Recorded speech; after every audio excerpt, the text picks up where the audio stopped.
Nga kwa bam. Sure. I want to eat some more. Kamtam yaka Lincoln gran, especially the leg piece. Especially the leg piece. Cá là bằng lụa ba. Is it very salty? On kadai kata. Yes, it is correct.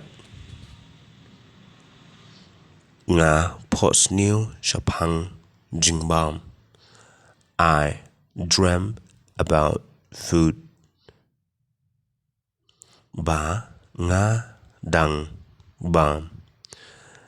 That I was eating. Độ khá sdia terkong. Fish dry fried. Cả băng ba. Is it tasty?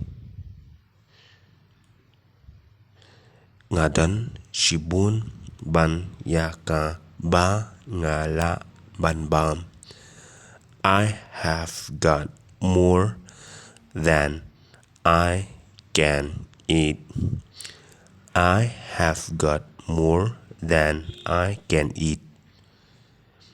P la tikna. Are you sure?